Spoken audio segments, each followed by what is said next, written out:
We haven't known devolution without being part of the European Union.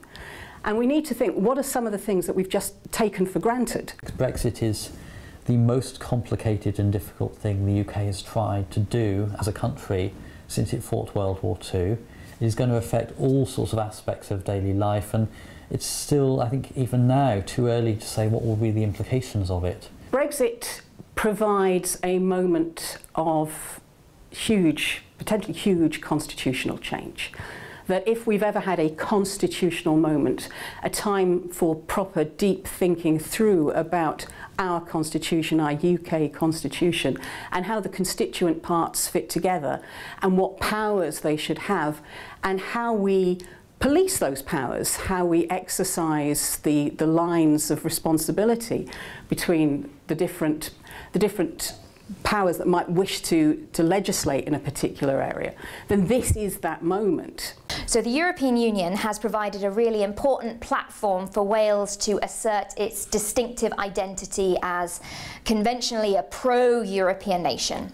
So in some respects, the situation that Wales faces is exactly the same as that in Scotland and in Northern Ireland, in that there is this suggested power grab, that areas that they believed had been devolved, that were devolved under Acts of Parliament, the Wales Act, the Scotland Act, the Act of Northern Irish Devolution, say that these are devolved powers.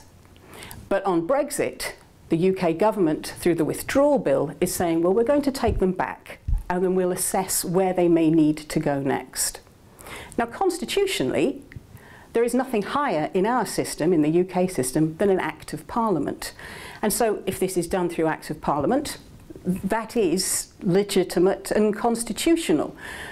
But it is seen as being problematic, politically problematic. And the Constitution is both a living legal and a political notion.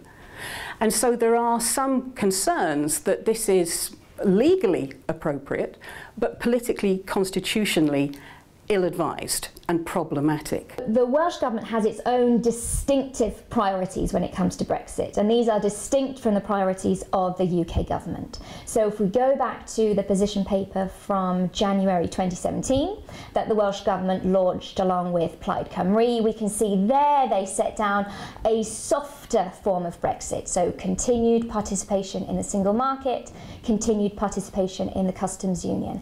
And these are big constitutional questions about where will power lie. We know it's coming back from Brussels.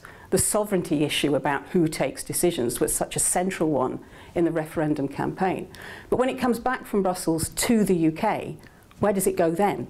Now, if we look within the UK, we have got already a form of intergovernmental machinery that allows the devolved administrations to seek to influence the UK position. So in the context of the Article 50 negotiations, we have what is called the Joint Ministerial Committee on European Negotiations.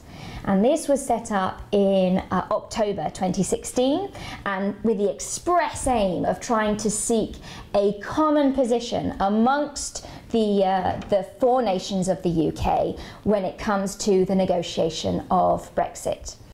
Wales has a model of conferred powers, which sets out that under the legislation, the Government of Wales Act, the Welsh Assembly and the Welsh Government have the power to take measures, to adopt laws in those areas that have been explicitly conferred upon it through the legislation.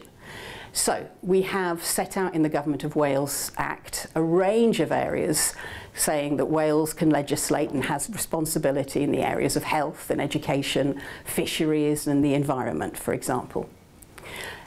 But that doesn't stop the Westminster Parliament from also legislating.